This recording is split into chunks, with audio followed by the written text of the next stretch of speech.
This is Look West, a podcast from California's Assembly Democrats.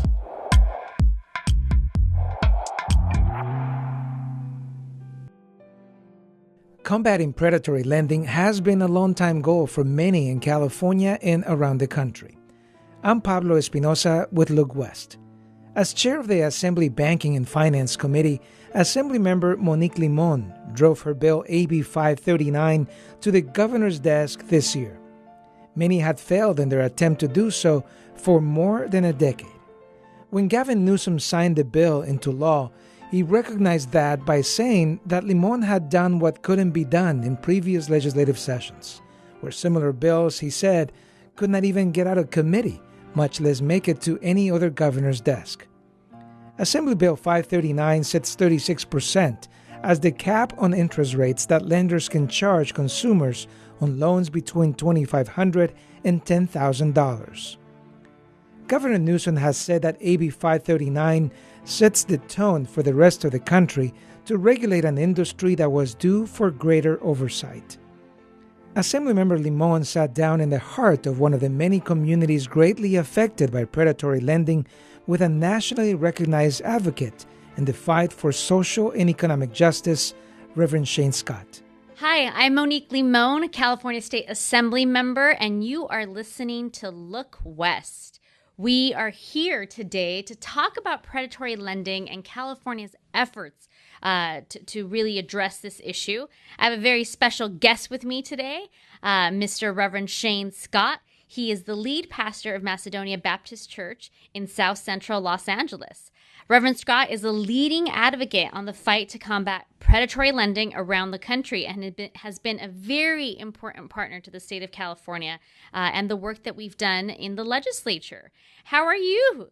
I'm doing well. How are you? Good. Thank you for being here with us. Excited to kind of listen to you and chat with you a little bit about your work, because your work in the predatory lending space started before AB 539, which is the bill. Can you tell us a little bit about just your background and how you ended up caring about this issue? So I am, a longtime pastor. I love the church. I love the work of the church. I believe that Jesus was certainly a person of justice. And so whether you're Protestant or whether you are Catholic or Jewish or Muslim or Buddhist, whatever you are, you should care about the least of these and the marginalized. And one of the real issues that's facing marginalized people, particularly black and brown people, is issues of economics. Mm-hmm. How do we get through the month when there is much more month than there is money? And what I discovered was that people were utilizing predatory lending practices. They were, basically going and getting these high dollar loans just so that they can meet basic necessities. How do I get my children to childcare? How do I buy gas to get to work? How do I buy food to feed my family? And these were working people. These were people who got up and went to work every day. Mm-hmm. And so I thought that the faith community was lacking a voice. And it really started when I was pastoring in the Central Valley. When I was working in Fresno, I was dealing with immigrant families who were migrants. They were kind of going from field to field based upon whatever the season were.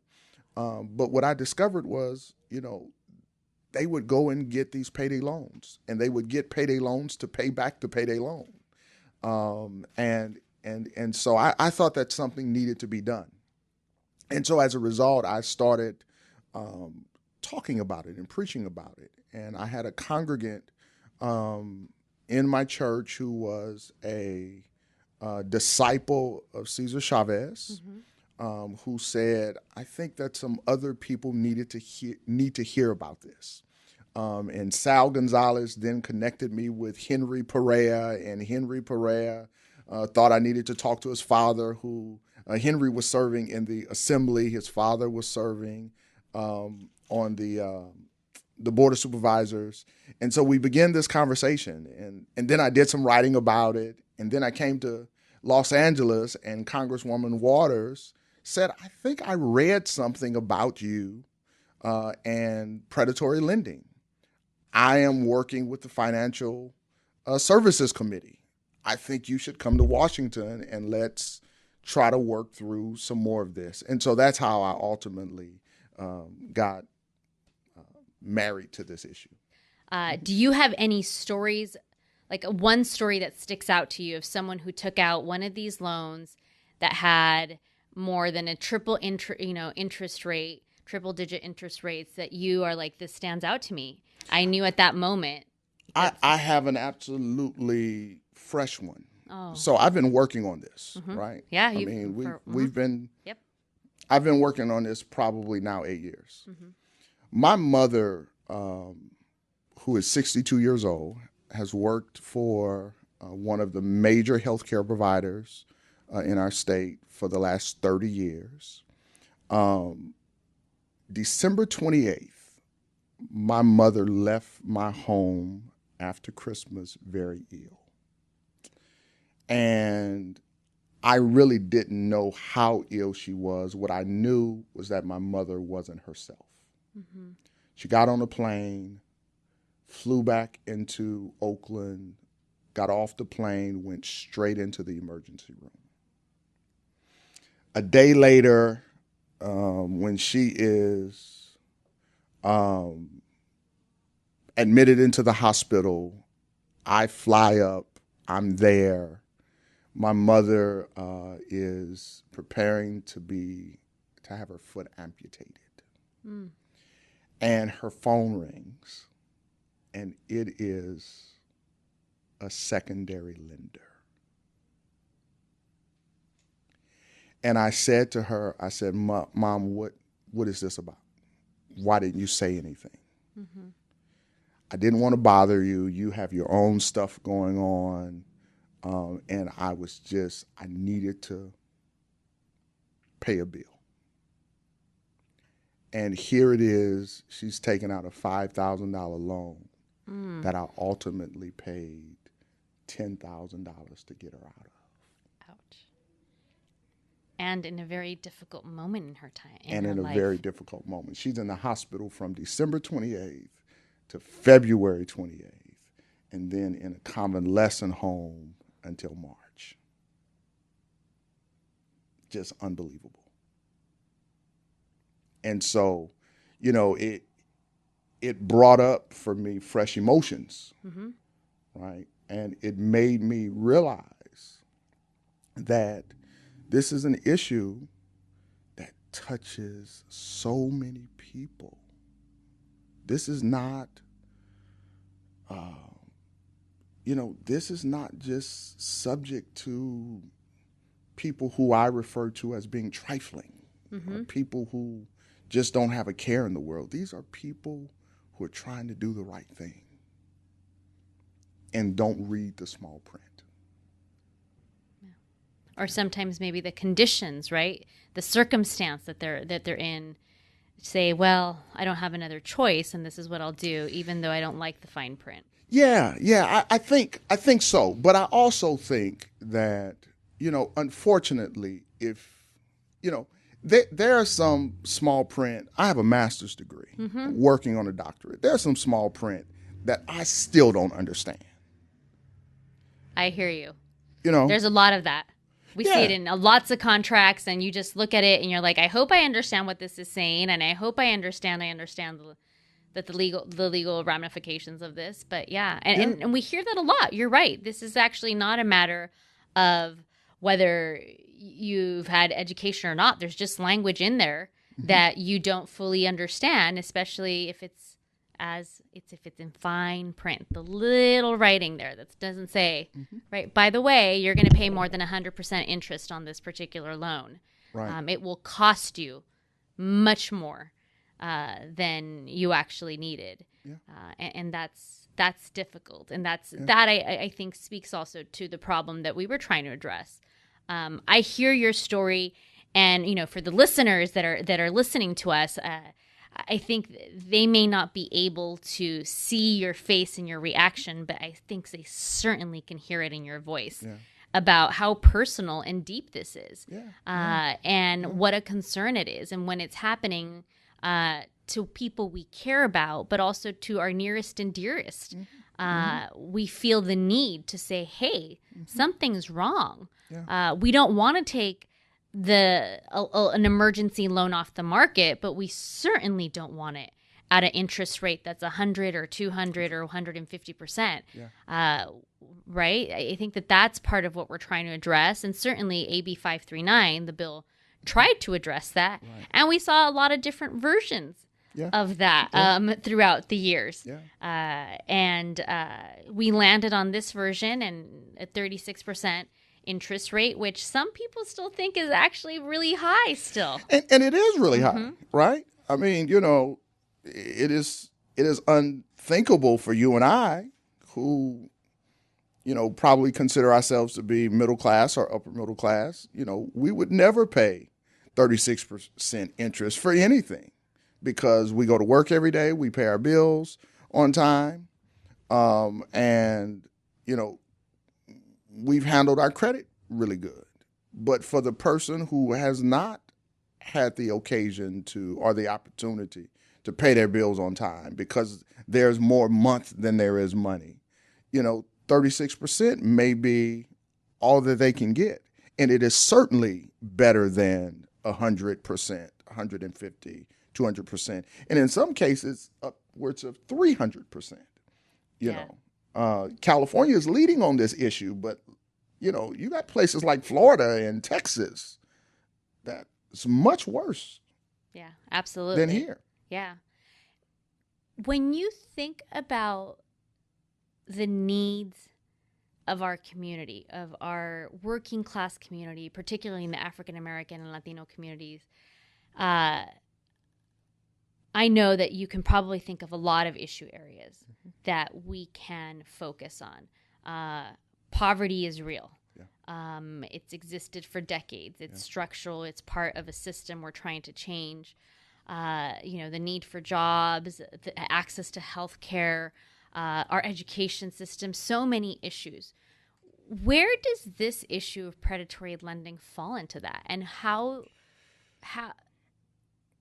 from your perspective, where in the terms of all the things that need to happen so that we can help empower our communities, why is this important to have gotten done this year? Well, I think that America is in such a place where, unfortunately, we're taking so many steps backwards. This particular bill was a step forward. It said that even though it feels like our country is digressing, that this particular bill says that there's hope. You just mentioned, and I think it's important for us to spend some time making the connections. This money thing is connected to a larger issue. And the larger issue is really that the gap between the haves and the have-nots is expanding. It's, in terms of education, in terms of housing, in terms of health care. There are just so many different issues that connects with this monetary issue.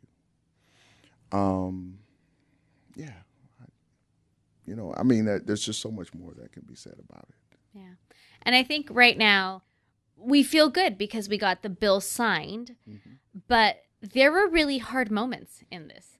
And I wonder, from your perspective as, a leading advocate in this space, watching the legislature function, sometimes function more, well-oiled than other times, what are some of your takeaways? I mean, what are some of the takeaways you had from the struggle that this was to get passed and signed? I think that in the first instance, this work has taught me patience. And it has also taught me patience not only with policy, but patience with people, right? Because you never know who is where. And you would assume, Mom Mabley says that all of your skinfolk are not your kinfolk. There were people that you would have thought would champion such a bill who, for whatever reason, was very reluctant. And, you know, my personality is to fight and to expose and to be aggressive. But it taught me to just kind of bag up a little bit and let it work itself out. And so, you know, it certainly taught me patience. I think it taught all of us patience. Yeah. We had to fail Yeah. multiple times before this bill got signed. Yeah. And you were there. You were there when the bill got signed by the governor. I was, yeah. We were both there together. Yeah. Tell me how it felt and what you were thinking this was going to do for the community at the moment where it got signed. Well, it was certainly a proud moment. It was a proud moment because, you know, I think that Governor Newsom is probably the most progressive governor in the country. I think that he has, you know, taken incredible steps. He certainly has signed a lot of bills in a short period of time. And so it was a proud moment. It was a moment to just kind of see one of my contemporaries. He's not much older than I am. To see one of my contemporaries, you know, taking such bold steps, particularly as it relates to justice. And so a proud moment. But I also think that it was a eye-opening moment because even before the bill was signed, it was passed, before it's signed, the industry is plotting how to go around the bill. And so what it said to me was, this is not the end, it's the beginning. It's not the end of a fight, but it's really the beginning of a fight. I have a friend out of Clinton, Maryland, the Reverend Dr. Delman Coates, who pastors the Mount Enon Baptist Church. He has introduced this conversation about monetary reform and how we really look at how we use money and deal with money in America, and how to close this gap between the haves and the have-nots. And I think that after talking to him about the bill and, the signing of the bill, we begin to kind of talk about what are next steps. And I think next steps, in my opinion, is to really say to lenders, particularly people who are in a trap, right? Because there's some folk who've taken out these loans who have kind of figured out how they're going to get out of them. But there's some folk who there's just no getting out. So how do we have conversations with lenders about erasing the debt and giving people an opportunity to start over? That's real reform. Real reform is when I can say, I can afford to let you off the hook.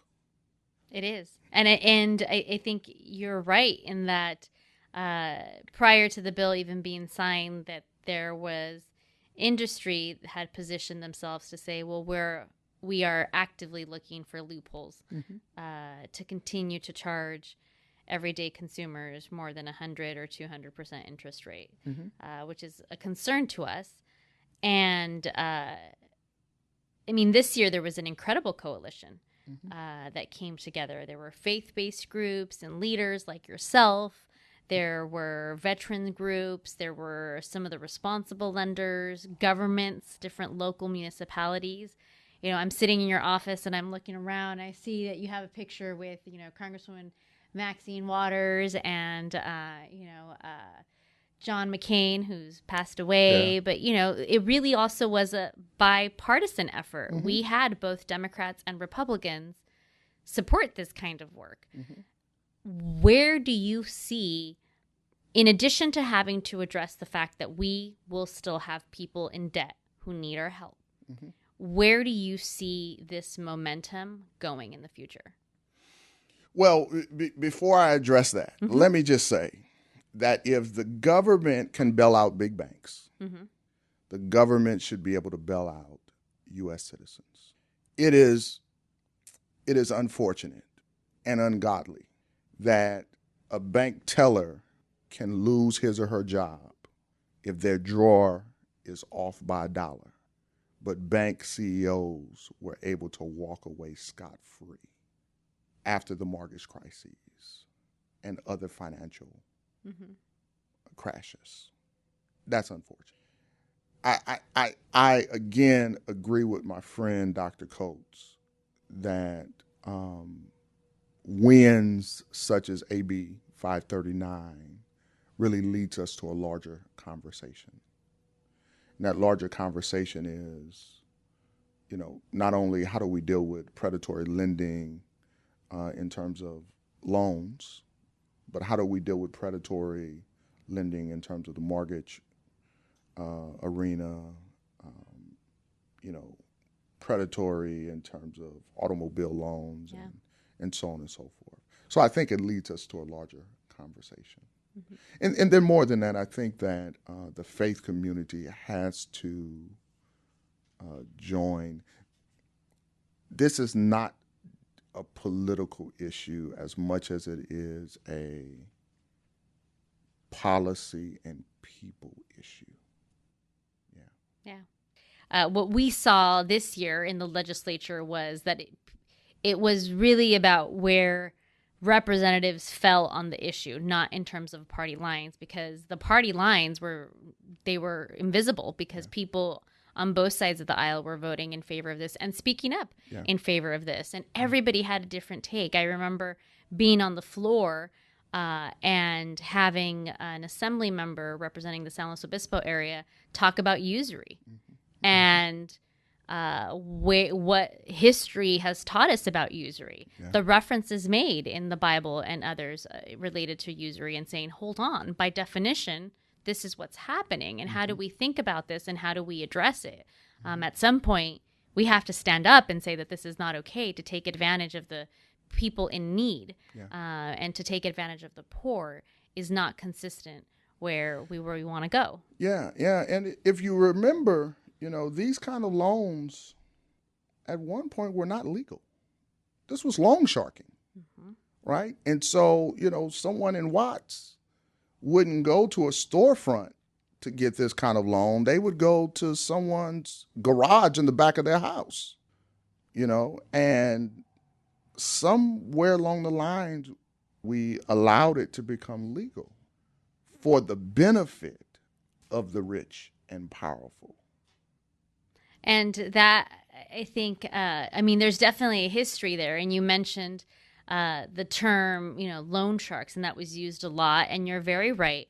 I remember that we had a professor come out to talk to the Banking and Finance Committee at one point, and they talked about how at the peak of the New York Mafia, when they were giving out these loans, one at their peak, I think it was 165 or 265% interest rate. And some of the loans that exist now are higher.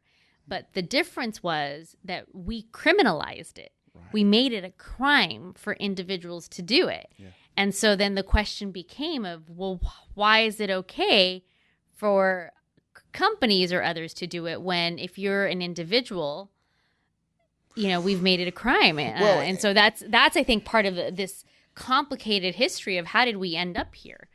And not to mention, I mean, if you look at the history of some of these companies and look at the leadership of some of these companies, these are reformed gangsters that are leading some of these companies. I mean, honesty makes us confess that, some of these companies are just kind of shams for, illegal business. And if they aren't, let's just say, perhaps they aren't, they certainly act like it. And that's a concern, definitely, to our community and the impact it has on our community. When I got started really looking at this particular product, we saw that nearly 40% of the individuals who took out this loan ended up with more debt or in default, as opposed to a credit card where it's 4%. Yeah. And so often we talk to our youth and saying, be careful with credit cards, don't take them out. There's high interest rates. However, the interest rates are not as high as these products. And the default for credit cards is 10 times less than the default for these products. So I think that when people hear about what's really happening, the data behind it, the evidence saying, hold on, we're doing something wrong here. 20,000 Californians lose their car a year because they took out a loan against their car. One of these types of loan. That's a lot of Californians. That's a lot of people. And what I also know is that in a state that cares a lot about transportation, and we've made incredible investments in transportation, because we believe that it's important to get to work. We believe that it's important to get to the hospital, to get to school, to get to church. How do you okay the fact that 20,000 Californians a year are losing their car because of this product? So no doubt there has been great concern. I think you, in our conversation, have alluded to also that we're not done. We can pat ourselves in the back for the moment, but we're not done. With really thinking about how we provide responsible products, financial products for all consumers that won't lead them to more debt, that won't lead them to default. And I think that that's part of the greater conversation that we need to continue to have. And we need to figure out a way to make sure that whatever products are out there for consumers, for any consumer in California, that it's a product that does good. Yeah. And then finally, I would just say that our parties, whether you are on the blue side of the aisle or the red side of the aisle, it needs to be a part of our agenda. It needs to be a part of the agenda moving forward so that, after you leave the assembly, there's not this gap of someone who's championing such a cause, but that it is a consistent path forward to deal with these kinds of issues. Absolutely. You're right. So with that, Reverend Shane Scott, thank you so much for taking the time, not just to have a conversation with us today, but also for your years of advocacy in this area. It was great to work with you. Let's keep at it. We're going to keep at it. We have more work to do. We've identified that in this conversation, and I think your California community is very thankful that you were one of the leading voices in helping this happen. So thank you so much for joining us. We are here closing out a wonderful conversation about predatory lending with Reverend Shane Scott here in Los Angeles, and you are listening to Look West. Thank you so much. Thank you. The Look West podcast is produced by the California Assembly Democrats. Please subscribe and rate this show wherever you get your favorite podcasts. And when you think of California and politics, remember to look west.